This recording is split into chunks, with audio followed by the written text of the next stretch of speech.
Convocarme. Gracias por la visita.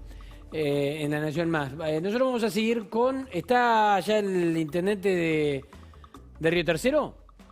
Marco Ferrer. Lo saludo a Marco Ferrer. Marcos, buenas tardes. ¿Qué tal, Fernando? Buenas tardes, ¿cómo le va? Bien, decíamos las distintas reacciones que tuvo la noticia de la muerte de Menem. Y este es uno de los casos, ¿no? El caso de la municipalidad de Río Tercero que decide no adherir a los días de duelo propuestos y decretados por el gobierno nacional. Marcos, contanos un poco por qué y a qué se debe esto, esta decisión, más allá de que sabemos que es por lo del atentado y la voladura en Río Tercero. Bueno, como bien vos lo decís, es producto de eso. Nosotros tenemos la convicción de que Carlos Menem tuvo mucho que ver en lo que fue el atentado a la fábrica militar de Río Tercero.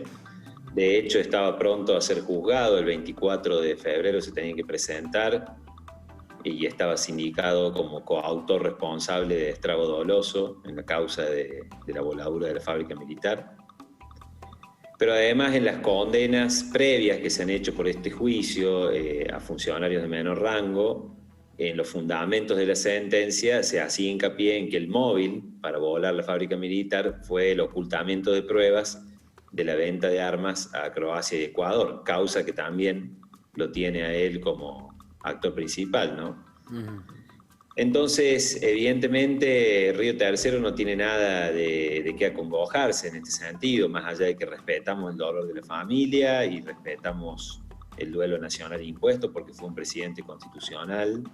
Nosotros entendemos que la comunidad de Río Tercero tiene un dolor muy particular y la verdad que ha sido muy agraviada por este personaje al que consideramos nefasto. Por lo tanto, esa fue la motivación principal por la cual decidimos no adherir, que no es una decisión deliberada mía, sino que es un sentir de la comunidad, ¿no? Si no, yo no haría una cosa en contrario al pensamiento de los ciudadanos, pero todos están de acuerdo en esto. De hecho, hace un tiempo, cuando se cumplieron 25 años de las explosiones, se lo declaró persona no grata, y esa declaración fue ratificada por unanimidad en el Consejo Deliberante, e incluso votada por miembros del Partido Justicialista, concejales del Partido Justicialista, porque es un sentimiento muy local, ¿no? Entonces, para poder entender la decisión que tomamos, hay que entender lo que pasó en Río Tercero, que es lo que relataba recién. O sea, Marco, vos tomás esa decisión por convicción personal, como intendente, pero con la certeza de que es el sentir de todo el municipio. Sí, por supuesto, es el sentir de toda la comunidad, porque aparte, por nuestra profesión, nosotros hablamos mucho con la gente, sabemos lo que piensa. Sobrevolaba una sensación de impunidad durante todos estos años. Siempre teníamos la duda, la esperanza de que se lo juzgue, pero la duda de si eso realmente iba a ocurrir. Bueno, ayer se cristaliza la impunidad, ¿no? Lo que era una suposición pasa a ser algo concreto, va a ser absuelto porque se extingue la acción penal en su contra por una cuestión de que ha fallecido. Entonces se cristaliza la impunidad y eso da mucho pesar y mucha bronca en nuestra comunidad, porque lo justo hubiera sido que hubiera sido juzgado y que la justicia no se hubiera tomado 25 años para resolver esta cuestión. ¿Recibiste algún llamado, alguna sugerencia, alguna comunicación de parte del Poder Ejecutivo? No, para nada.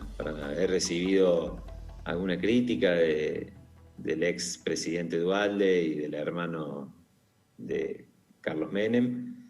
Las entiendo desde su sentido de pertenencia. Tal vez no comprenden el sentir de la comunidad de Río Tercero, creen que atrás de eso hay alguna cuestión política. La verdad que no, para nada. Simplemente es el sentir de nuestra comunidad y lo expresamos claramente como entendemos que corresponde. Marcos, sos muy joven. ¿Cuántos años tenías cuando fue lo de la voladura? 13 años. 13 años.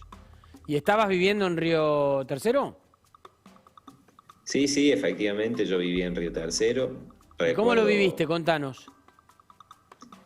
Bueno, yo iba a la tarde a la escuela, esa mañana me levanté, la explosión, la primera fue a las 9 de la mañana, yo estaba en la cocina de mi casa, recuerdo que me sacó una taza de la mano y que se rompió todo el vidrio de la cocina por la onda expansiva.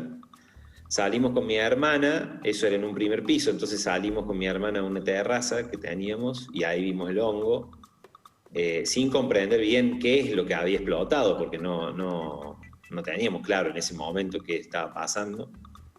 Salí a la calle, todos creímos inocentemente que iba a ser una sola explosión, y cuando salimos a la calle vino la segunda, que fue bastante más fuerte, y vi que los vidrios de algunos negocios que estaban cerca de mi casa, de la vidriera, volaron hasta la vereda del frente, o sea, la onda expansiva fue muy, muy fuerte. Y ahí se generó un caos absoluto, ¿no? Mucha gente, recuerdo, corriendo para cualquier lado, o sea, no es que corrían todos en un sentido, sino que todos corrían para diferentes lugares. ¿Y en qué pensaste vos, Marcos, que qué podía hacer? Mira, mi padre había trabajado en el Policlínico, que era un hospital que estaba pegado a la fábrica militar, el hospital de la fábrica. Entonces, cuando él llega corriendo diciendo son los polvorines, están explotando los polvorines. Entonces ahí tuvimos una primera referencia de que era eso, pero nunca nos imaginamos, nadie, creo que él tampoco, lo que iba a pasar, ¿no? Porque nosotros veíamos, ahora sabemos que son bombas, veíamos tipo una especie de artefacto, como una botella, como si fuera una botella, en distintos lugares de la ciudad, y eran bombas que estaban cayendo. Muchas esquirlas, que no sabíamos lo que eran las esquirlas. Después, para explicárselo rápidamente a la gente, cuando una bomba explota, larga pedazos de hierro fundido a una alta velocidad, ¿no? Como si fuera una bala. Claro. Y eso volaba por todo el aire. De hecho, mucha gente que murió ese día, no murió ningún operario de la fábrica. Toda la gente que murió fue gente que estaba saliendo de la escuela, una chica o un señor en la terminal, que es bastante céntrica, es decir, las bombas volaban para cualquier lado.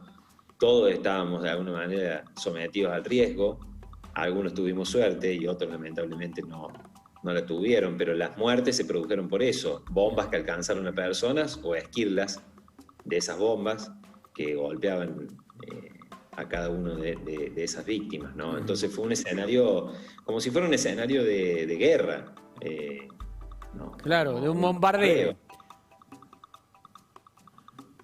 Marcos, y en cuanto a ese momento, al principio, bueno, hubo bastante confusión con la investigación, como todo, ¿no? Al principio empezó a embarrarse, después se empezó a despejar, después se conocieron algunas verdades. ¿Rápidamente hubo repudio al gobierno por lo actuado?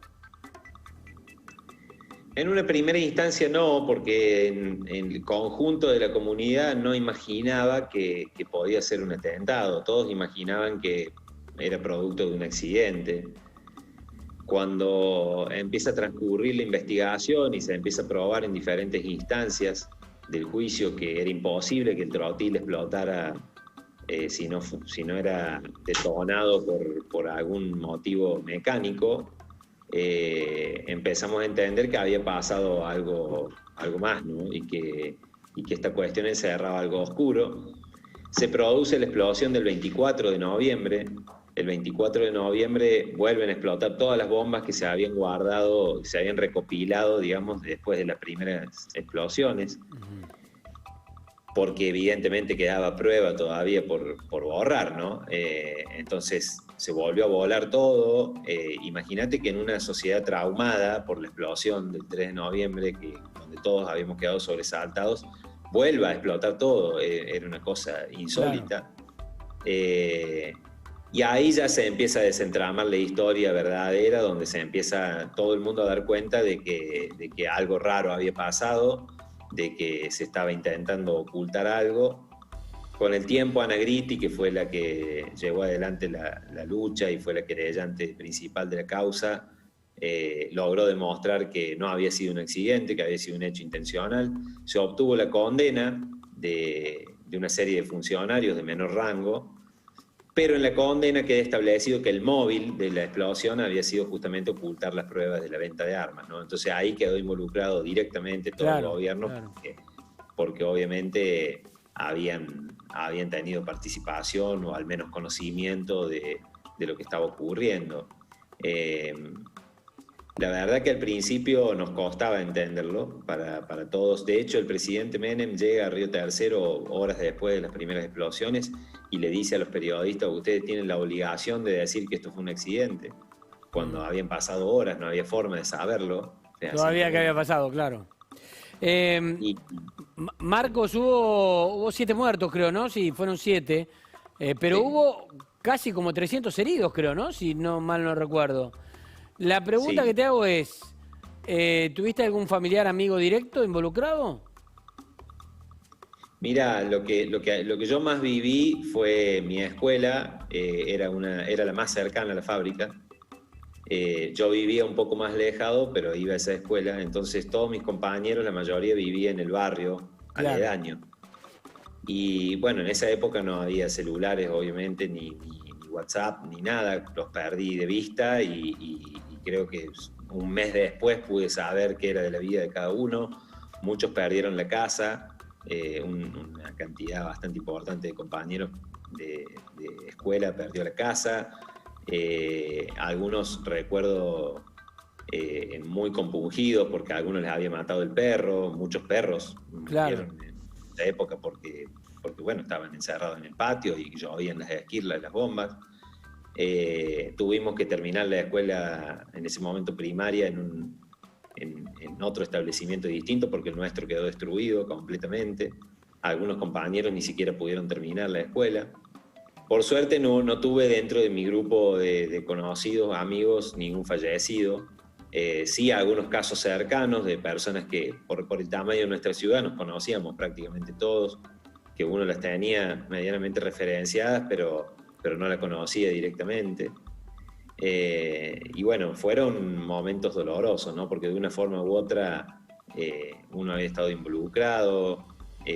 Mi madre particularmente, que trabajaba en una escuela que estaba al frente de esta que te menciono, quedó muy, muy traumatizada. Ella vio la explosión desde un tercer piso y durante muchos meses se cerraba una puerta en mi casa nomás fuerte y era un escándalo familiar, era Claro, una pelea, porque se sobresaltaba muchísimo, se ponía mal, se angustiaba. Y eso le pasó a muchos riotercerenses. No te pongo de ejemplo a mi madre por una cuestión de cercanía, pero hablando con todo el mundo, a todos les pasó lo mismo. Los que lo vivieron más de cerca lo sufrieron y lo padecieron mucho. Bien. Marcos, gracias por el contacto con La Nación Más. Todo a raíz de la muerte de Carlos Menem, la decisión del municipio de Río Tercero de no adherir al duelo nacional. Marcos Ferrer, intendente de la localidad. Gracias, de la ciudad de Río Tercero. Gracias, Marcos. No, por favor, gracias a vos, Fernando. Hasta luego.